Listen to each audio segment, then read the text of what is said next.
అత్యుత్తమ ప్లేస్మెంట్స్ తో ఎంఎన్సీ కంపెనీలలో ఉద్యోగమే లక్ష్యమా? ఇంజనీరింగ్ చదవాలనే మీ పిల్లల కలని కేజీ రెడ్డి కాలేజ్ తో నిజం చేసుకోండి. నమస్కారం, మీరు చూస్తుంది ఐ డ్రీమ్. నేను మీ కీర్తి. 18వ తారీఖు బుధవారం అమావాస్య వస్తుంది. మరి 19 తారీఖా 20 తారీఖా ఉగాది ఎప్పుడు జరుపుకోవాలి? దేవుడి గది కానీ ఇల్లును కానీ ఎప్పుడు శుభ్రపరచుకోవాలి? మరి బుధవారం అమావాస్య వస్తుంది కదా, ఏదైతే సరైన రోజు. అట్లాగే తెలుగువారి సంవత్సరాది ఉగాది కాబట్టి ఆ రోజు మన గృహంలోకి తీసుకురావాల్సినవి, తీసుకురాకూడని సామాగ్రి అంటూ ఏమైనా ఉన్నాయా? ఈ వివరాలు తెలియజేయడానికి మనతో పాటు ప్రముఖ ఆస్ట్రాలజర్ బ్రహ్మశ్రీ నందిబట్ల శ్రీహరి శర్మ గురువు గారు ఉన్నారు. నమస్తే గురుగారు. వాగర్థావివ సంపృక్తౌ వాగర్థ ప్రతిపత్తయే జగతః పితరౌ వందే పార్వతీ పరమేశ్వరౌ ఆదిత్యాయ చ సోమాయ మంగళాయ బుధాయ చ గురుశుక్రశనిభ్యశ్చరాహవే కేతవే నమః. శృంగేరి జగద్గురు పీఠాధిపతులకి, కంచి పీఠాధిపతులకి నమస్కారములు తెలియజేసుకుంటూ కార్యక్రమాన్ని ప్రారంభిద్దాం. గురుగారు, 18వ తారీఖు అమావాస్య వస్తుంది కాబట్టి మరి ఇప్పుడు ఉగాది ఏ రోజు జరుపుకోవాలి? 19, 20 అన్న కన్ఫ్యూజన్ ఉంది గురుగారు. అదొకసారి దయచేసి క్లియర్ చేస్తారా? తప్పకుండానమ్మా. వీక్షించేటువంటి ఐ డ్రీమ్ ప్రేక్షకులకి ముందుగా నూతన సంవత్సర పరాభవ యుగాది శుభాకాంక్షలు. మీకు, మీ యాజమాన్యానికి కూడా ధన్యవాదాలు గురుగారు. మీకు కూడాను. మనకు ఎప్పుడూ లేనటువంటిది ఎప్పుడు కూడా పండుగల విషయంలోనే మనకు కాస్త ఈ మధ్య కాలంలో ఎక్కువగా, అంటే confusion దీపావళి, వచ్చేస్తుంది. జన్మాష్టమి, అలాగే శ్రీరామనవమి, ఇలా కొన్ని సందర్భాలుగా ఏ సమయాలు కాస్త క్యాల్కులేషన్స్లో ఉంటుంది. హ్మ్. ఈసారి కూడా ఉగాది పరాభవ నామ సంవత్సరంగా ఉగాది మనకు ఎప్పుడు జరుపుకోవాలి? ఎందుకనంటే చాలామంది వీక్షించేటువంటి ఐ డ్రీమ్ ప్రేక్షకులు కూడా ఉన్నటువంటి ఒక ఆలోచన ఏంటంటే, సూర్యోదయానికి ఏ తిథి ఉంటే ఆ తిథికి మనం ఫిక్స్ అయిపోతాం. హ్మ్. కాబట్టి 18వ తారీఖు రోజున ఉదయం 8 గంటల తర్వాత అమావాస్య వస్తుంది. హ్మ్. 19వ తారీఖు ఉదయం 6:52 వరకు ఈ యొక్క అమావాస్య ఉంది. ఓహో. అంటే సూర్యోదయానికే అమావాస్య ఉంది. హ్మ్. అయితే మనకు అమావాస్య సందర్భంగా మనకు తెల్లవారి మళ్ళీ మనకు సూర్యోదయానికి ఉందా పాడ్యమి అని అంటే హ్మ్. లేదు. ఆహా. కాబట్టి ఈ యొక్క 19వ తారీఖు రోజునే మనం ఉగాది అనేటువంటిది జరుపుకోవాలి. ముఖ్యంగా అమావాస్య ఎప్పుడు కూడా మధ్యాహ్నం వరకు వ్యాప్తమై ఉన్నప్పుడే ఆ తిథిని పరిగణలో. అమావాస్య తిథిగా మనం పరిగణించాలి. ఓకే. కొన్ని తిథులు పూర్తిగా పగలు వ్యాప్తంగా ఉండాలి. కొన్ని తిథులు ప్రదోషకాలానికి ఉండాలి. ఇప్పుడు ఉదాహరణకి చవితి తిథి సాయంకాల ప్రదోషకాలం ఉన్నప్పుడే సంకష్టహర చతుర్థి చేసుకోవాలి, ఉదయం పూట తృతీయ ఉన్న. హుహుహు. అలాగే శివరాత్రికి సంబంధించి కూడా రాత్రి సమయంలో ఎక్కువ శాతం చతుర్దశి ఉంటేనే మహాశివరాత్రి కానీ మహాశివరాత్రి కానీ మనం చెప్పుకుంటామమ్మా. గురుగారు. అలాగే ఈ యొక్క అమావాస్యకి మధ్యాహ్నము వ్యాప్తమై ఉండాలి తిథి. కాబట్టి ఉదయం సూర్యోదయం అయిన తర్వాత కొద్ది నిమిషాల పాటు మాత్రమే ఈ సంబంధించినటువంటి తిథి వ్యాప్తమై ఉంది. పాడ్యమి తిథి అంతా ఈ 19వ తారీఖు ఉంది. కాబట్టి వీక్షించేటువంటి ప్రేక్షకులు నిర్మోహమాటంగా మనం 19వ తారీఖు రోజునే ఉగాది జరుపుకోవాలి. 20వ తారీఖు అనేటువంటిది మనకు నిర్ణయము కాదు. 19 అందరూ కూడా ఉగాది జరుపుకోవాలమ్మా. రైట్. గురుగారు, మరి పర్టికులర్ టైం అంటూ పూజకి సంబంధించి ఏదైనా ఉందా? అట్లాగే ఇప్పుడు 18వ తారీఖు అమావాస్య వచ్చేస్తుంది కాబట్టి మరి ఎప్పుడు ఇంటిని కానీ, మన దేవుడి గదిని కానీ, అమ్మవారి దేవాలయంలో ఉన్న చిత్రపటాలు కానీ క్లీన్ చేసుకునే అవకాశం ఉంటుంది? ఎప్పుడు శుభ్రపరచుకోవాలి? మనకు ధర్మ నిర్ణయం ప్రకారము ఇంట్లో ఉన్నటువంటి దేవతా చిత్రపటములు కానీ, అలాగే ఇల్లు ఎప్పుడు పండగ సందర్భంగా ఎప్పుడు శుభ్రపరచుకోవాలి. వారములు కొన్ని చెప్పబడ్డాయి. మంగళవారము, శనివారము నిషేధము, ఆదివారము మధ్యస్థము, హ్మ్. సోమవారము పర్వాలేదు, బుధ గురు శుక్రవారాలు ప్రశస్తము అని చెప్పబడి ఉంది. అయితే మనకు 19 గురువారం అవ్వడము, 18వ తారీఖు రోజున 8 గంటల తర్వాత, ఉదయం 8 గంటల తర్వాత అమావాస్య తిథి ప్రారంభం. అమావాస్య నాడు మనం ఇంటి పూజా సంబంధమైనటువంటి వాటికి మనం నిర్ణయం చేయకూడదు. ఎందుకంటే అమావాస్య తిథి ప్రత్యేకంగా పితృదేవతా కార్యక్రమానికి సంబంధించినటువంటిది. హ్మ్. కాబట్టి ముందుకు ఇంకా తర్వాత 17వ తారీఖు చేద్దామా అంటే చతుర్దశి ఉంటుంది, పైగా మంగళవారం కూడా ఉంటుంది. హ్మ్. మంగళవారం నాడు సాధ్యం కాదు. కాబట్టి సోమవారం రోజున ద్వాదశి తిథి ఉదయం 8 చిల్లర ముహూర్తానికి వెళ్ళిపోతుంది. కాబట్టి త్రయోదశి తిథి ఉంటుంది. కాబట్టి గురుగారు. ఆ సోమవారం రోజున ఇల్లంతా కూడాను చక్కగా ఎటువంటి బూజులు అనేటివి లేకుండా మొత్తం అన్ని గదులలో చక్కగా శుభ్రపరచుకోవాలి. హ్మ్. పూజా మందిరంలో కూడా శుభ్రపరచుకోవాలి. హ్మ్. ఇక చెప్పాలి అని అంటే పూజా సంబంధమైనటువంటి వాడబడే వస్తువులు ఏవైతే ఉంటాయో అవన్నీ కూడా సోమవారం రోజునే మనం శుభ్రపరచుకోవాలమ్మా. హ్మ్. చిత్రపటాలు అన్నీ క్లీన్ చేసుకోవడము, హ్మ్. గంధం అలంకరణ చేసుకోవడం కానీ చేసుకోవచ్చు. హ్మ్. ఇక ఈ సందర్భంగా సోమవారం రోజునే ప్రశస్తమని చెప్పవచ్చు.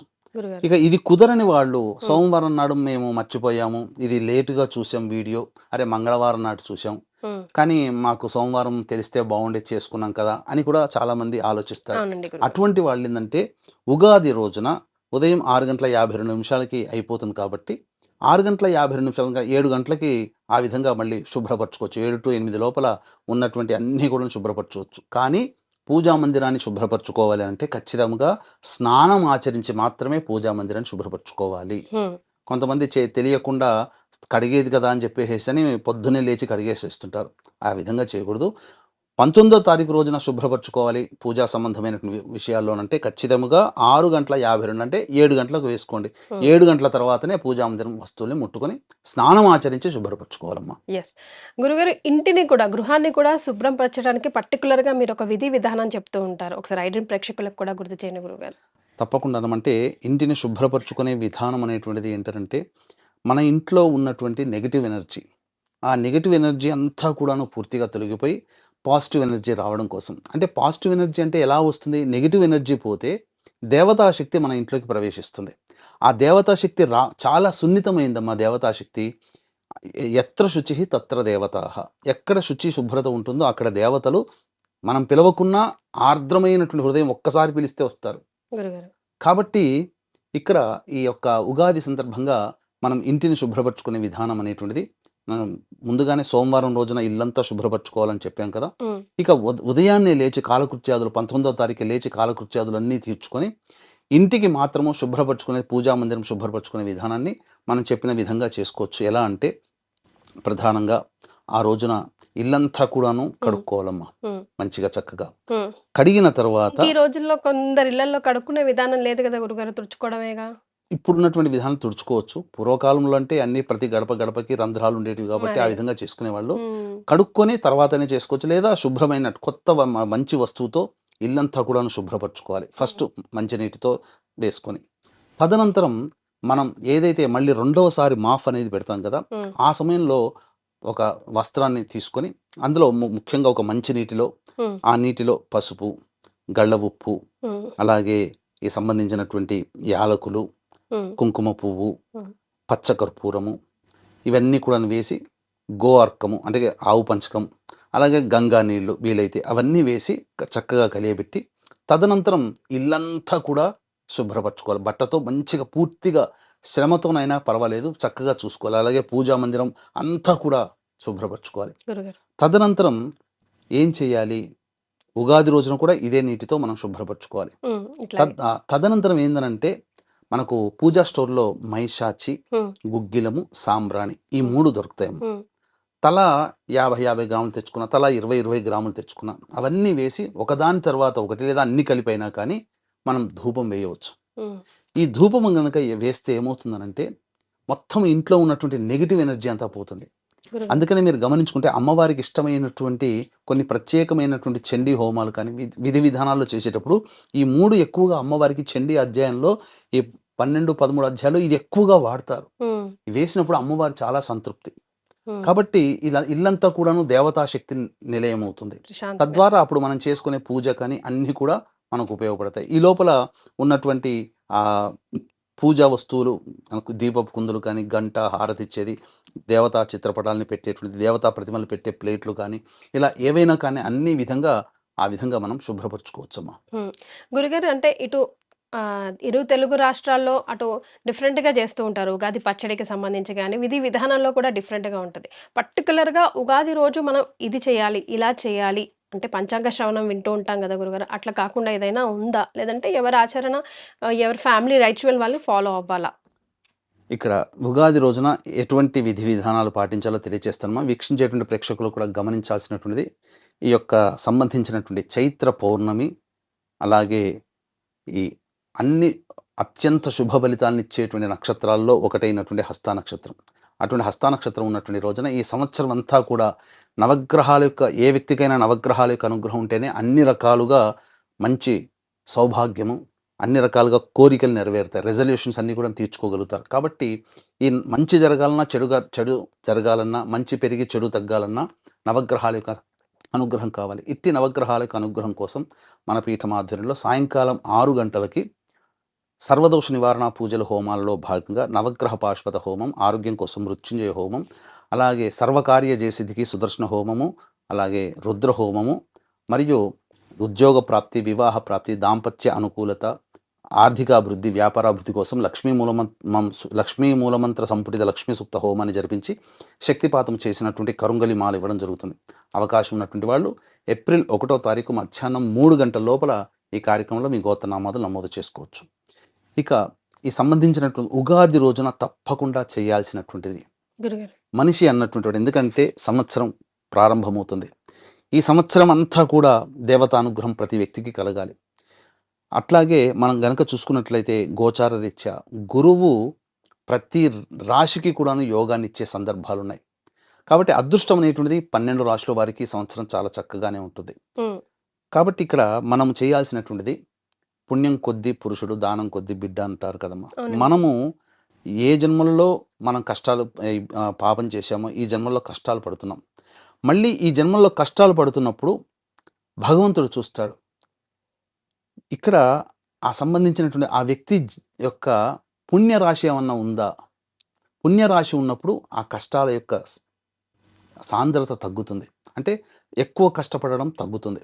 కాబట్టి పుణ్యం పెంచుకునే ప్రయత్నం చేయాలి. ఉగాది రోజున ముఖ్యంగా బీదలకి అన్నదానం కానీ, వస్త్రదానము కానీ, ఎవరికైనా ఆపన్న హస్తులు ఎవరికైనా కానీ ఈ సంబంధించినటువంటిది దానాది కార్యక్రమాలు చేయాలి. కడుపు నిండా అన్నం పెట్టండి. 10 మందికి పిలిచి, ఎవరైనా రోడ్డు మీద ఉంటారు అన్నార్థులు, గురుగారు. దేవాలయాల దగ్గర ఉంటారు, ప్రార్థనా మందిరాల దగ్గర ఉంటారు, వాళ్ళకి జాతి కుల మత విచక్షణ అనేది లేకుండా అందరికీ అన్నదానం చేయండి. శక్తి కొలది, మరి ఇంతే చేయాలని ఏమీ లేదు. ఆ విధంగా మంచి చేయడం అనేటువంటిది. తర్వాత ముఖ్యంగా ఈ ఉగాది రోజున అవకాశం ఉంటే సాయంకాలానికి సినిమాలకి వాటికి వీటికి ఇట్లా వెళ్ళకుండా వృద్ధాశ్రమాలకు వెళ్ళి ఆ వృద్ధులను పలకరించిరండి. వాళ్ళకి మీ చేతనైనంత పండ్లు, తినే పదార్థాలు ఇచ్చిరండి. ఉమ్, తప్పకుండా గురువు చాలా అనుకూలిస్తాడు. ముఖ్యంగా ఈ ఉగాది రోజున ఇంకా అవకాశం ఉంటే దేవతా ఆలయాన్ని సందర్శించాలి. ఉమ్, ఏదో జనవరి 1 వచ్చిందని చెప్పేసి మొత్తం క్యూలు కట్టుకుంటూ పోవడం కంటే కూడా అది వాళ్ళకి సంబంధించిన న్యూ ఇయర్, ఉమ్, కానీ మనకు సంబంధించినది కాబట్టి మన ఇష్టదేవత దేవాలయానికి వెళ్ళి చక్కగా ఆ దేవత అనుగ్రహాన్ని పొందే ప్రయత్నం, అందరి పేరు మీద కూర్చొని పిల్ల పాపలతో ఆ అర్చనాది కార్యక్రమాలు, దేవుని యొక్క అనుగ్రహాన్ని సంపాదించుకోవడం, అక్కడ కొద్దిసేపు గడిపి రావడం, ఒక పాజిటివ్ వైబ్ అనేది మన శరీరంలో వస్తుందమ్మ.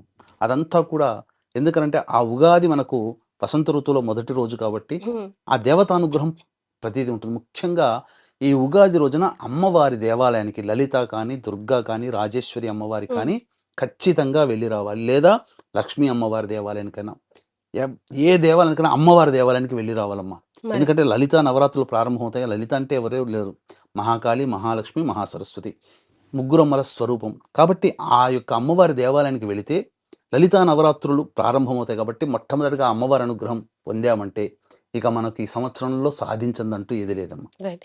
గురుగారు, తెలుగువారి సంవత్సరాదే కాబట్టి ఆ రోజు ముఖ్యంగా ఇంట్లోకి తీసుకురావాల్సిన వస్తువులు, తీసుకురాకూడదు అస్సలు అన్న వస్తువులు ఏమైనా ఉన్నాయా? సంబంధించి చూసుకుంటే ఆ రోజున గురువారం ఉదయం 9 to 10 శుక్రహోరం ఉంటుంది. ఉమ్, అయితే 9:37 వరకు దుర్ముహూర్తం ఉంది. ఉమ్, కాబట్టి 9:40 నుంచి 10 గంటల లోపల ఉమ్, వృషభ లగ్నం ఉంటుంది. లగ్నాధిపతి లాభంలో ఉంటాడు, రవి కూడా లాభంలో ఉంటాడు. ఈ రవి లగ్న ముహూర్తానికి రవి లాభంలో ఉంటే ఏకాదశార్క యోగము అని అంటారు. ఉమ్, కాబట్టి 9:40 నుంచి 10 గంటల మధ్యకాలంలో మనకు సాధ్యమైనంతగా లక్ష్మీప్రదమైనటువంటి వస్తువుల్ని మనం తెచ్చుకోవాలి.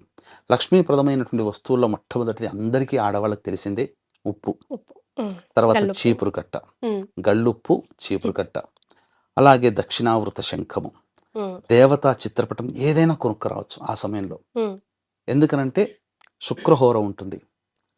ఆ ముహూర్త సమయంలో ఏదైనా దేవతా చిత్రపటం కొనుక్కోండి, ఉమ్, మంచిది, చాలా మంచిది. గురుగారు. అలాగే దేవత సంబంధించినటువంటిది దీపారాధన కుందులు కానీ, ఇనుప వస్తువులు కాకుండా ఉమ్, ఇవి సంపాదించుకొని పెట్టుకోవచ్చు.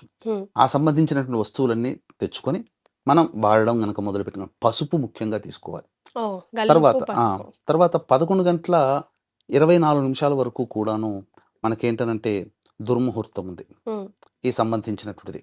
9:37 వరకేమో మేషలగ్నం ఉంటుంది. ఉమ్, కాబట్టి ఆ తదనంతరం మనకు 11:10 12 లేదా 20 నిమిషాల వరకు దుర్ముహూర్తం ఉంది. ఆ దుర్ముహూర్తం దాటిన తర్వాత మిథున లగ్నం వస్తుంది. 12:15 వరకు కూడా ఉంటుంది. ఆ 1 గంట సమయంలో కూడా ఈ చెప్పినటువంటి వస్తువుల్ని తీసుకురావచ్చమ్మా. రైట్. అస్సలు తీసుకురాకూడదు, తీసుకురానే రాకూడదు అన్న వస్తువులు కూడా ఏమైనా ఉన్నాయా గురుగారు? అంటే దీపారాధనకి సంబంధించి అందరూ తైలము తీసుకొని వస్తారు. హ్మ్. తైలం ఉగాది రోజున తైలం తీసుకురాకూడదు. ఓహ్! నల్లటి వస్తువులు తీసుకురాకూడదు. హ్మ్. అలాగే ఇనుప వస్తువులు, పింగాణి పాత్రలు, సీసము. హ్మ్. ఇప్పుడు చాలామంది ఏంటంటే ఆడవాళ్ళు ఎక్కువగా వాడుకునేటువంటి వస్తువుల్లో క్లిప్పులు ఇవన్నిట్లో ఈ సంబంధించినటువంటిది ప్లాస్టిక్ ఉంటుంది. ఇనుప వస్తువులు దాగి ఉంటాయి. హ్మ్. పింగాణి వస్తువులు అటువంటివి ఏవి తీసుకురాకూడదమ్మా. హ్మ్. ఇట్లాంటి వస్తువులు తీసుకురాకుండా చక్కగా దేవతా సంబంధమైనటువంటి వస్తువుల్ని తీసుకొని వచ్చి మంగళప్రదంగా ఆ రోజున గనక ఉంటే ప్రశాంతంగా ఉండాలి.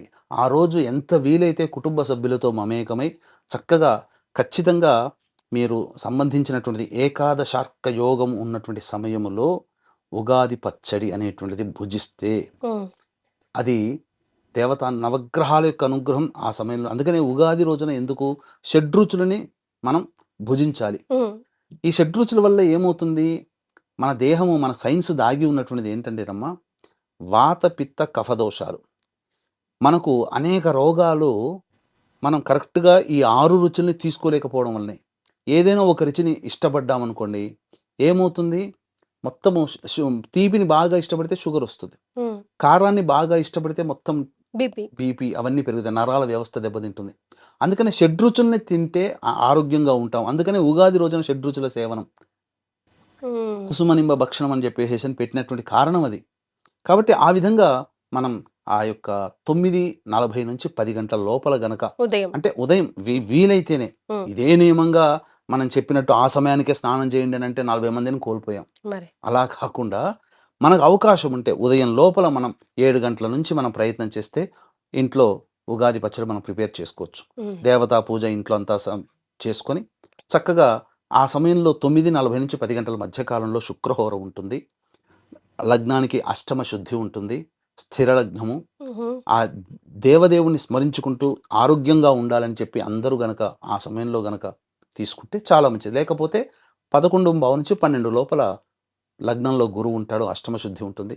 అది కూడా చాలా మంచిదే. ఆ సమయంలోనైనా కానీ మిథున లగ్నంలోనైనా చేయొచ్చు. వరుసగా శుక్రహోర, బుధహోర, చంద్రహోర వరుసగా ఉండేటువంటి హోరలు మంచివే. హ్మ్. కానీ 10 గంటల 9 నిమిషాల నుంచి 11 గంటల 12 నిమిషాల వరకు సమయం మంచిగా లేదు. దుర్ముహూర్తం ఉన్నటువంటి సమయం వర్జించాలి. ఓకే. రైట్ గురుగారు. చాలా సంతోషమండి. అంటే ఉగాది ఎప్పుడు చేసుకోవాలి? ఇల్లుని, చిత్రపటాల్ని ఎప్పుడు మనం శుభ్రపరచుకోవాలి? అసలు ఏమి తీసుకురావాలి ఇంట్లోకి, తీసుకురాకూడదు. ఇదంతా పెద్ద కన్‌ఫ్యూజన్ ఉంటది ఎప్పటికి కూడా. అన్ని విషయాలకి సరైన సమాధానం తెలియజేశారు. తప్పకుండానమ్మా. ఈ విషయాన్ని చెప్పినటువంటి వీడియోని మళ్ళీ 1కి 2 సార్లు మళ్ళీ చూసుకొనైనా కానీ, ఆ సమయాలు మీరు చక్కగా పొందుపరుచుకొని, ఆ విధంగా మీరు చేసుకోండి. ఇంట్లో దేవతా శక్తి మీ ఇంట్లో ఉంటుంది. ఈ సంవత్సరమంతా నవగ్రహాల యొక్క అనుగ్రహం కావడం కోసం ఏప్రిల్ 1వ తారీఖు రోజున మన పీఠం ఆధ్వర్యంలో జరిగే సర్వదోష నివారణ పూజల హోమాల్లో అవకాశం ఉంటేనే నమోదు చేసుకోండి. తప్పకుండా మీకు మంచి జరుగుతుంది. సర్వం శ్రీ ఉమామహేశ్వర పరబ్రహ్మార్పణమస్తు. నమస్కారం గురుగారు.